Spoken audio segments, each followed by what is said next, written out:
আয়ুষ্মান ভারতের ফর্ম এখনও কারা পাননি?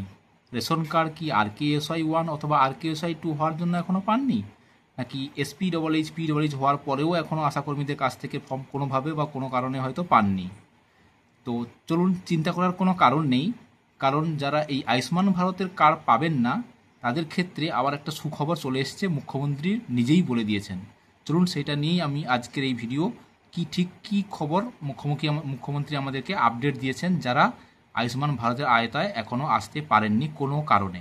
চলুন আমরা আজকে নিজেরাই আগে শুনে নেই ঠিক কী বলেছেন, তারপরে আমি বাকিটা বলে দিচ্ছি। যারা আয়ুষ্মান ভারতের কার্ড পাবেন না তাদের জন্য মুখ্যমন্ত্রী স্বাস্থ্য বীমা যোজনায় 5 লক্ষ টাকার চিকিৎসা ফ্রি দেব এবং সেই চিকিৎসার কার্ড আগের সরকারের মতো শুধু বাংলায় নয় গোটা ভারতে যাতে সেই 5 লক্ষ টাকার বেনিফিট পান সেই ব্যবস্থাও আপনাদের সরকার করবে। তো আয়ুষ্মান এই ভারত কার্ড যিনাদের হয়ে গেছে এখন তো অনলাইন ওয়েবসাইটের মাধ্যমে অ্যাপের মাধ্যমে চলে এসছে, ডাউনলোড করতে পারছে।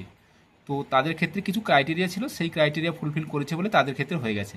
তো যাদের হলো না তারা অবশ্যই শুনে নিলেন যে মুখ্যমন্ত্রী স্যার কী বলেছেন। তো সেই কার্ডের নাম থাকবে অ্যাকচুয়ালি দেখো মুখ্যমন্ত্রী স্বাস্থ্য বিমা। সেই কার্ডের মাধ্যমেও কিন্তু 5 লক্ষ টাকা পাওয়া যাবে। সেই 5 লক্ষ টাকা শুধু ওয়েস্ট বেঙ্গলের ক্ষেত্রে নয়, অল ইন্ডিয়ার ক্ষেত্রে কিন্তু সেই কার্ড কাজ করবে।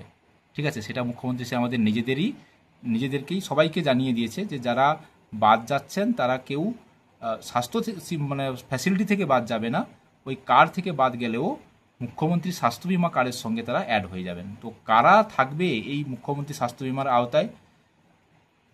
থাকবে অ্যাকচুয়ালি দেখুন, মূলত আর্থিকভাবে যারা পিছিয়ে পড়েছে, যারা ভূমিহীন, যারা দিনমজুর পরিবার, তফসিলি জাতি উপজাতি, যাদের কাঁচা বাড়ি, যাদের পরিবারে 16 থেকে 59 বছর বয়সী কোনো রোজগারি পুরুষ সদস্য নেই, মানে যারা অ্যাকচুয়ালি গরিব, বাস্তব কথায় বলতে গেলে যারা অ্যাকচুয়ালি পিছিয়ে পড়া গরিব মানুষ, তাদের ক্ষেত্রেই কিন্তু থাকবে ওই আয়ুষ্মান কার্ডের পরিবর্তে মুখ্যমন্ত্রী স্বাস্থ্য বিমা কার্ড, যে কার্ড অল ইন্ডিয়াতেই কাজ করবে। কিছুদিন ঠিক আগেই আমাদের মুখ্যমন্ত্রী স্যার জানিয়ে দিয়েছেন। তো আশা করি যাদের ক্ষেত্রে এই কার্ড হয়নি তারা আর চিন্তা করবেন না, কারণ এই কার্ড না হলেও পরবর্তীতে মানে ঠিক কিছুদিনের মধ্যেই ওটা অ্যানাউন্স হয়ে গেছে, কাজ চালু হয়ে যাবে, মুখ্যমন্ত্রী স্বাস্থ্য বিমা কার্ডের আওতায় চলে আসবেন।